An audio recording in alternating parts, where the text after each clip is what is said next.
Friends, നമ്മളെ ചെറിയൊരു വലിയൊരു ഒരുപോലെ ബാധിക്കുന്ന ചുമക്ക് നമുക്ക് വളരെ പെട്ടെന്ന് തയ്യാറാക്കാൻ പറ്റുന്ന ഒരു ഔഷധത്തെക്കുറിച്ചാണ് ഞാൻ ഇവിടെ പറയാൻ പോകുന്നത്. വളരെ എഫക്റ്റീവാണ്. വളരെ പെട്ടെന്ന് തന്നെ ഒരു 1.5-2 മണിക്കൂറിനുള്ളിൽ തന്നെ ചുമയെ നമുക്ക് സഡൻ ബ്രേക്ക് ഇട്ട പോലെ നമുക്ക് നിർത്താൻ സാധിക്കും. മാത്രമല്ല യാതൊരു സൈഡ് എഫക്റ്റും ഇല്ലാത്ത ഔഷധമാണ്. ഓക്കെ, ഈ ചാനൽ ഇതുവരെ സബ്സ്ക്രൈബ് ചെയ്യാത്തവർ എത്രയും പെട്ടെന്ന് ചാനൽ സബ്സ്ക്രൈബ് ചെയ്യുക. അപ്പോൾ കൂടുതൽ വൈകിപ്പിക്കാൻ നമുക്ക് വീഡിയോയിലേക്ക് കിടക്കണം. ഇതിലെ പ്രധാനപ്പെട്ട ഇൻഗ്രീഡിയൻ്റ് എന്ന് പറയുന്നത് തിപ്പല്ലിയാണ്. ഒരു 200-250 ഗ്രാം നമ്മൾ തിപ്പല്ലി എടുത്തിട്ടുണ്ട്. ആ തിപ്പല്ലി നമ്മൾ ഇവിടെ അടുത്ത് വെക്കുന്നുണ്ട്. അതേപോലെ തന്നെ മറ്റൊരു പ്രധാനപ്പെട്ട ഇൻഗ്രീഡിയൻ്റ് എന്ന് പറയുന്നത് പച്ചക്കർപ്പൂരമാണ്. ഒരു 100-150 ഗ്രാമോളം പച്ചക്കർപ്പൂരം നമ്മൾ എടുത്തിട്ടുണ്ട്. ഇനി നമ്മൾ ഈ പച്ചക്കർപ്പൂരത്തെ നമ്മൾ നല്ലൊരു മൺപാത്രം, നന്നായി ദമ്മൊക്കെ ഇടാൻ പറ്റിയിട്ടുള്ള ഒരു മൺപാത്രത്തിലേക്ക് നമ്മൾ എന്ത് ചെയ്യാണ്, ആഡ് ചെയ്ത് കൊടുക്കുകയാണ്. ആ മൺപാത്രത്തിലേക്ക് നമ്മൾ പച്ചക്കർപ്പൂരം ചേർത്ത് കൊടുക്കുന്നു. പച്ചക്കർപ്പൂരത്തിൻ്റെ 150 ഗ്രാം ഫുള്ളായിട്ട് ചേർക്കണം എന്നില്ല, ഒരു പകുതിയോളം നമ്മൾ അതിലേക്ക് ചേർത്ത് കൊടുക്കുക. ആക്കിയിട്ട് നമ്മൾ ഇതിലേക്ക് തീ പകരുകയാണ്. അപ്പോൾ ഇത് കത്തുന്നുണ്ട്, നന്നായിട്ട് കത്താൻ തുടങ്ങിയിരിക്കുന്നു. നന്നായിട്ട് കത്താൻ തുടങ്ങിക്കഴിഞ്ഞാൽ നമ്മൾ അതിലേക്ക് നമ്മൾ അല്പാൽപമായിട്ട് നമ്മുടെ തിപ്പല്ലി അല്പാൽപമായിട്ട് ചേർത്ത് കൊടുക്കുക. നന്നായിട്ട് കത്തുന്നത് കാണുന്നുണ്ട്. ഓക്കെ, അപ്പോൾ ഇതിലേക്ക് നമ്മൾ അല്പാൽപമായിട്ട് തിപ്പല്ലി ചേർത്ത് കൊടുക്കുകയാണ്. തിപ്പല്ലി അല്പാൽപമായിട്ട് ചേർത്ത് കൊടുക്കണം. മുഴുവനായിട്ട് ഒറ്റയടിക്ക് ചേർക്കരുത്, അല്പാൽപമായിട്ടാണ് ചേർത്ത് കൊടുക്കേണ്ടത്. അപ്പോൾ അതിനനുസരിച്ച് തീയുടെ അളവ് ഇങ്ങനെ കുറഞ്ഞു വരും. ഇതിലേക്ക് കുറേശ്ശെയായിട്ട് നമ്മൾ തിപ്പല്ലി വീണ്ടും ചേർത്ത് കൊടുക്കുകയാണ്. തിപ്പല്ലി നന്നായിട്ട് ചേർത്ത് കൊടുക്കുന്നു. നല്ല വൃത്തിയുള്ളൊരു ഈർക്കിളി യൂസ് ചെയ്യുക. സ്പൂണൊക്കെ ആകുമ്പോൾ ഇത് ചൂട് പിടിക്കാൻ സാധ്യതയുണ്ട്. ഇത് സ്പൂണ് കൊണ്ട് ചെയ്യുന്നതിനേക്കാൾ നല്ലത് നമുക്ക് ഈർക്കിളി യൂസ് ചെയ്യുന്നതാണ് നല്ലത്. ഇതിലേക്ക് അല്പാൽപമായി വീണ്ടും നമുക്ക് തിപ്പല്ലി ചേർത്ത് കൊടുക്കാം.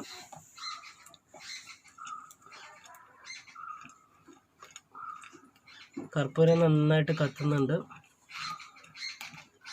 ഓക്കെ, ഹായ്, ഭയങ്കര നല്ല സ്മെല്ല്. തിപ്പല്ലിയും കർപ്പൂരം കൂടി വേവുന്നതിൻ്റെ സ്മെല്ല് ഇങ്ങനെ വരുന്നു. ഒരുവിധം ജലദോഷം മൂക്കടപ്പൊക്കെ ഇതുകൊണ്ട് തന്നെ മാറിക്കിട്ടും. ഈ സ്മെല്ലടിച്ചാൽ തന്നെ മാറിക്കിട്ടും. ഓക്കെ, ആഹാ, ഇപ്പം കൂടി നമ്മൾ തിപ്പല്ലി ചേർത്ത് കൊടുക്കുകയാണ്. ഓക്കെ, കെട്ട് പോകാതിരിക്കാൻ വേണ്ടി നമ്മൾ ഇടയിൽ നന്നായിട്ട് കർപ്പൂരത്തിന് കത്താനുള്ള ചാൻസ് കൊടുക്കുക. ഓക്കെ, വീണ്ടും കത്തി വരുന്നുണ്ട്. കർപ്പൂരത്തിന് തിപ്പല്ലി ചെറുതായിട്ടൊക്കെ ഇങ്ങനെ ഇളക്കി മാറ്റി കൊടുക്കണം. കർപ്പൂരത്തിന് കത്താനുള്ളൊരു ചാൻസ് കൊടുക്കണം. ഓക്കെ, കർപ്പൂരം നന്നായിട്ട് കത്തുന്നുണ്ട്. അപ്പോൾ ഇത് ചെറിയ പാത്രം ആയതുകൊണ്ട് ഇത്രയും തിപ്പല്ലി ചേർത്താൽ മതി. ഓക്കെ, ഏതാണ്ട് പകുതിയോളം കർപ്പൂരം നമ്മൾ ചേർത്തു, പകുതിയോളം തിപ്പല്ലി നമ്മൾ ചേർത്തു. ഇനി കൂടുതലായിട്ട് നമ്മൾ എന്ത് ചെയ്യേണ്ടത്, ചേർക്കേണ്ടതില്ല. നന്നായിട്ട് ഇളക്കി കൊടുക്കാം. കർപ്പൂരത്തിന് കത്താനുള്ള നല്ല അവസരം കൊടുക്കണം. കർപ്പൂരം നന്നായിട്ട് കത്തുന്നുണ്ട്. ഓക്കെ, കർപ്പൂരം നന്നായിട്ട് കത്തുന്നുണ്ട്. ഹായ്, നല്ല സ്മെല്ല്.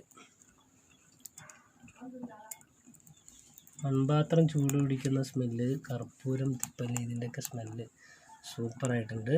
ഓക്കെ, ഇനി നമ്മൾ ഇതെന്ത് ചെയ്യണമെന്ന് വെച്ചാൽ നമ്മൾ ദമ്മ് ചെയ്ത് മൂടി വെച്ച് കൊടുക്കുക. നന്നായിട്ട് മൂടി വെച്ച് കൊടുക്കാൻ പോവുകയാണ്. മൂടി വെച്ച് കൊടുക്കുക. ഓക്കെ, നന്നായിട്ട് മൂടി വെക്കുകയാണ്. നന്നായിട്ട് മൂടി വെച്ചിട്ടുണ്ട്. ഇതിന് ആവിക്ക് കിടന്നങ്ങനെ വേവണം. വേവട്ടെ. കുറച്ച് സമയം നമ്മൾ മൂടി വെക്കുക. ഒരു 2-3 മിനിറ്റ്സ് നമ്മൾ നന്നായിട്ടത് മൂടി വെക്കുകയാണ്. അപ്പോൾ 5 മിനിറ്റ് കഴിഞ്ഞിട്ടുണ്ട്. നമ്മുടെ മൺപാത്രത്തിൻ്റെ ദമ്മ് തുറന്ന് നോക്കുകയാണ്. ഭയങ്കര നല്ല പ്രത്യേക സ്മെല്ലുണ്ടല്ലോ. ഇനി ഇതൊന്ന് നമ്മൾ ഏതാണ്ട് കണ്ണിലേക്കൊക്കെ ഒരു തണുപ്പ് കയറുന്നുണ്ട്. പ്രത്യേക സ്മെല്ല്, ഒരു തണുപ്പ് കയറുന്നുണ്ട് കണ്ണിലേക്കൊക്കെ. ഇതിൻ്റെ സ്മെല്ലടിക്കുമ്പോൾ തന്നെ ഒരു തണുപ്പ് കയറുന്നുണ്ട്.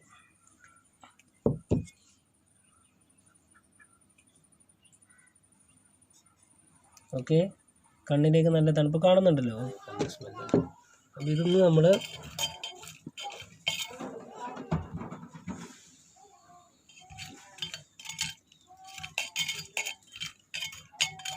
ഇതിൽ നിന്ന് നമ്മുടെ തിപ്പല്ലിയെ മാത്രം, നല്ല വെന്ത തിപ്പല്ലിയെ മാത്രം നമ്മൾ പുറത്തെടുത്ത്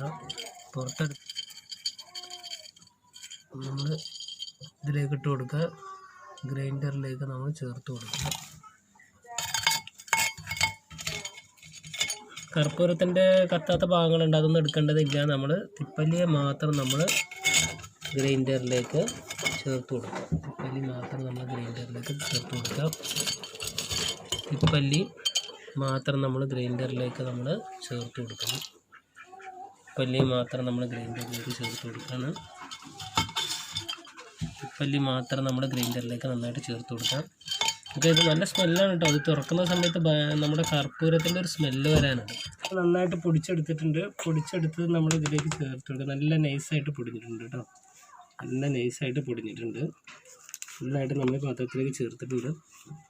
ഓക്കെ, ഇനി ഇത് നമുക്ക് ആവശ്യത്തിന് അതിപ്പോൾ എടുത്തിട്ട് ഇതിന് എങ്ങനെ ഡോസ് എന്ന് പറഞ്ഞു കഴിഞ്ഞാൽ എങ്ങനെയാണെന്ന് വെച്ചാൽ നമുക്കൊരു ചെറിയ സ്പൂൺ, 1/2 സ്പൂൺ പൊടി എടുക്കുകയാണെങ്കിൽ 1/2 സ്പൂൺ പൊടിയിലേക്ക് നമ്മൾ എന്ത് ചെയ്യുന്നത് വെച്ചാൽ എടുത്തതിലേക്ക് മിക്സ് ചെയ്യണം. വലിയ ആളുകൾക്കാണ് 1/2 സ്പൂൺ പൊടി. ഇതിലേക്ക് നമ്മൾ 1 സ്പൂൺ തേൻ ചേർക്കുക. 1/2 സ്പൂൺ പൊടിയിലേക്ക് നമ്മൾ 1 സ്പൂൺ തേനാണ് ചേർത്ത് കൊടുക്കേണ്ടത്. നന്നായിട്ട് മിക്സ് ചെയ്ത് കൊടുക്കുക. നന്നായിട്ട് മിക്സ് ചെയ്ത് കൊടുക്കുക. നന്നായിട്ട് മിക്സ് ചെയ്ത് കൊടുക്കുക. നന്നായിട്ട് മിക്സ് ചെയ്ത് കൊടുക്കുമ്പോൾ ഇതുപോലെ നല്ല കളറായിരിക്കും. ഇത് നമുക്ക് എന്ത് ചെയ്യാം, ഭക്ഷണത്തിന് ശേഷമാണ് നമ്മളിത് കഴിക്കേണ്ടത്. ഭക്ഷണം കഴിക്കാതെ കഴിക്കരുത്, വയറിന് നല്ല എരിച്ചിൽ വരും. ഭക്ഷണം കഴിച്ചതിന് ശേഷം ഒരു പ്രാവശ്യം കൊടുക്കുക. അത് കഴിഞ്ഞ് അരമണിക്കൂർ കഴിഞ്ഞ് ഇതുപോലെ 1/2 ടീസ്പൂൺ എടുത്ത് വീണ്ടും 1 സ്പൂൺ തേനുമായിട്ട് മിക്സ് ചെയ്ത് വീണ്ടും ഇതുപോലെ കൊടുക്കാവുന്നതാണ്. അപ്പോൾ തുടക്കത്തിൽ വലിയ ശക്തമായ ചുമയുള്ള ആളുകൾക്ക് ഇത് അരമണിക്കൂർ ഇടവിട്ട് ഒരു 5 പ്രാവശ്യമൊക്കെ കൊടുക്കാവുന്നതാണ്. ചെറിയ കുട്ടികളാണെങ്കിൽ 1/4 ടീ, വളരെ ചെറിയ കുട്ടികളാണ്, അതായത് 3 വയസ്സിന് മുകളിലുള്ള കുട്ടികൾക്ക് ഇത് കൊടുക്കാവൂ. 3 വയസ്സിന് താഴെയുള്ള കുട്ടികൾക്ക് ഇത് കൊടുക്കരുത്. 3 വയസ്സ് മുതൽ അവിടെ നിന്ന് അങ്ങോട്ട് ഒരു 7 വയസ്സ് 9 വയസ്സ് വരെയുള്ള കുട്ടികൾക്ക് 1/4 ടീസ്പൂണാണ് 1/2 ടീസ്പൂൺ തേനുമായിട്ട് അല്ലെങ്കിൽ 1 ടീസ്പൂൺ തേനുമായിട്ട് മിക്സ് ചെയ്ത് കൊടുക്കേണ്ടത്.